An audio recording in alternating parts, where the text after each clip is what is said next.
let's talk about the New Orleans Pelicans. Because right now, you got a Pelicans team winners of 2 in a row. I believe just, 2.5 games back from the Lakers right now, Mario? 2. They lost last night. Just 2 games back from a Lakers team that has now lost 3 in a row. They're 3-7 in their last 10.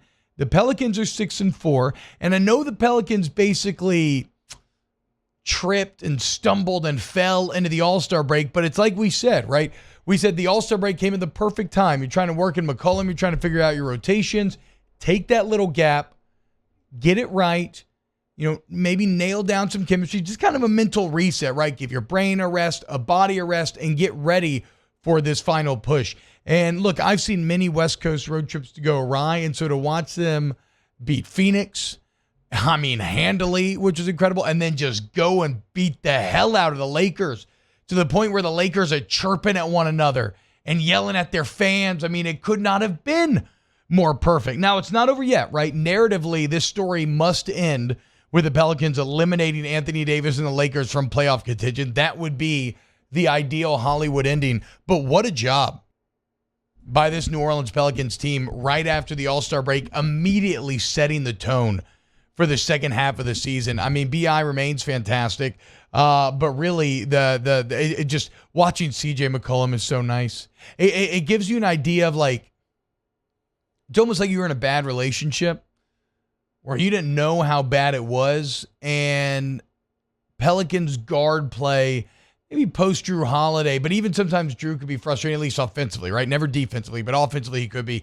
But Pelicans guard play offensively has been really bad. And I guess I never really realized how bad until you got one of the best in the NBA to do it, and that's C.J. McCollum. And he's just so smooth, and he can attack in so many different ways, and he can hit open threes, and he can create by driving. The opportunity, it's been very, like I said, satisfying to watch. Right? You're learning new things. I don't have to deal with this sort of abuse from my significant other. There are greater things out there. There are better people out there that I could potentially be with. And that's what CJ McCollum's kind of driving home.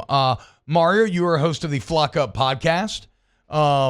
You are by far the most real Pelicans fan in this room. Again, I'm an apostate. I had basically given up this year, and now they're bringing me back in. How are you feeling today? A couple games post All-Star break, bro. The vibes are really good. Looked really good on the West Coast trip, as you said. But all that being said, it's kind of all for naught if they lose to the Kings tonight. You can't take a step forward and then two steps back. You have to show you can handle the success. And if they keep playing the way that they've been playing, they're going to have a really good chance. It's not just CJ. Everybody around him is kind of filling into their spots a lot better. Devontae Graham learned how to make a basket again. Ingram is learning how to get to his spots better, playing with CJ. It's just really, really good team basketball. It's nice to see. And if it continues, like you said, and they could pass up the Lakers, either eliminate them or potentially host LA in a play-in game in New Orleans, the atmosphere would be awesome. So it's nice, man. It's March, and the Pelicans are still competing. It's good. How about this? Don't the Pelicans have a top 10 protected Lakers pick as well? Yes. If the Lakers all draft in the top 10, the pick goes to the Pelicans. So, where do the Lakers stand right now in that process? They got to be damn close. They got to be floating on the edge. Yeah, we'll pull up the old tankathon here. But they're teetering. Yeah, so, all of a sudden, remember, it's so funny, man,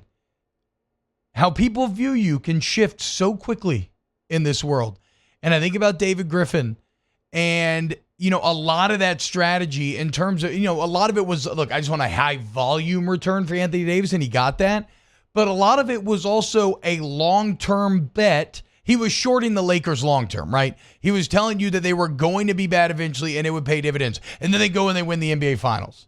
And it's like, oh my God, this is awful. No, it's not. What a horrible strategy. You're not going to get any of these picks. And well, all of a sudden now, it was still, it's not counter chickens or anything here. But all of a sudden, that top 10 protected pick very much back in play.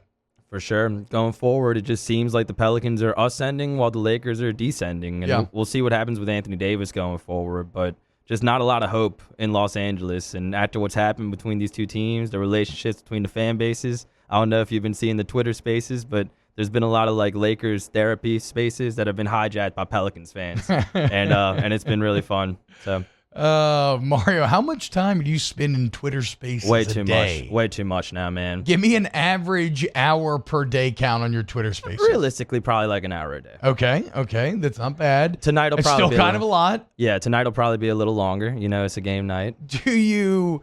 And you are fully locked into these spaces, right? For the most part, like you're not like just on in the background. No, I actually haven't talked yet, which is weird. What? But yeah, I just kind of like to listen to the pulse of the fan base. You can listen to the radio broadcast; they do a really good job over there. But these are like the true fans in an unfiltered setting. It's fun to just kind of sit back and listen and get the pulse of the team. But I'm sure I'm going to talk soon. Yeah, well, hell yeah! If you're hosting a Twitter space, are people not letting you talk, or you don't try to talk? I'm choosing to listen. Like I prefer to listen, is what I'm saying. I get to talk plenty of Pelicans on here, so I like to kind of listen to what the vibe of the fan base is. And lately, it's been really, really nice. So you said us sending, and us speaks to a team, speaks to chemistry, speaks to a wine date that took place here recently. So what was this you were telling me before the break? Yeah, so apparently on Wednesday, before the game against the Suns, right out of the All-Star break, CJ McCollum and Brandon Ingram sat down. They drank wine together. He admitted all this to Jen Hale in the post-game interview after they beat the Suns. And they said they kind of talked about the future of the team and what direction they want to go and what goals they have. CJ said that Brandon is apparently a big strawberry sorbet guy. That's become a thing on Pelicans Twitter, strawberry sorbet. But it just shows everything you were saying about CJ on the court, basketball-wise, how he's helping is big, but also just his presence, his leadership, and more importantly, his desire to be in New Orleans. Like you said, it's a bad relationship, and the fact that he even talks well about the team, it's like you were in a bad relationship where your significant other didn't shout you out on social media, so the moment your new person shouts you out and puts a post about you, it feels really good. It's like, oh my God, this has never happened before. Yeah, and look, and that's how you become the NBA PA president, right? Is by being that leader and forging those connections. Damn, I'll be damned, dude. NBA players love breaking bread over a nice bottle of red, and I get it, and I get it. I mean, that is one of really like human pastimes, right? Not tied to any country or culture. Like breaking bread while drinking wine is something that we've engaged in for thousands of years. Many plans and conversations and dates and breakups and everything have been had in such settings. Many like worlds have been divided, quite literally. Countries have been divided amongst tables filled with delicious wine. One of my favorite wine scenes that I always think back to, Danny, you're the movie guy, you'll probably appreciate this. Look, The Irishman was very long. The Irishman was good. I almost prefer to treat it more like a TV show maybe than a single movie and break it up and watching it. But the scene with Pesci and De Niro, when they're breaking bread and they got the tiny little Italian glasses with the red wine and they're dipping the bread in the red wine and they're speaking Italian back in one another. It's like I could have watched 3 to 4 hours of that alone. So it makes me happy that McCollum and Ingram are engaging in these same techniques of the past to guide their future. And look, there you see it right there. Lady and the Tramp. And even though I think McCollum probably would have been more of the lady here because he's always been kind of treated nice and beloved, where Brandon Ingram's a little more of the tramp. And for those, if you're just listening on radio, very random. Danny just put up a meme online with Brandon Ingram and McCollum's heads photoshopped on Lady and the Tramp, and they're kissing, doing the spaghetti thing, you know. I just would have switched the heads. So 7 out of 10 meme, but 6.5. I would have switched the heads. That's fine, though. You know, we're all going to learn. And the Kings are going to learn today. See, this is where I get a little nervous, though, Mario. I feel like every time the Pelicans have to have one against the Kings, like I don't even know if he plays them anymore, but like De'Aaron Fox goes off or some BS and the Pelicans lose one they got to have. No, it's like I said, they've got to show that they can handle the success, and the Kings are kind of right there in the standings. They're 3 games behind the Pelicans, not too close. But if you get a win here, you create more separation from them. You almost essentially eliminate them. It's going to be tough for them to climb back if you can create a 4-game distance. But they got to come out. They got to give it to Alvin Gentry as he faces his old team.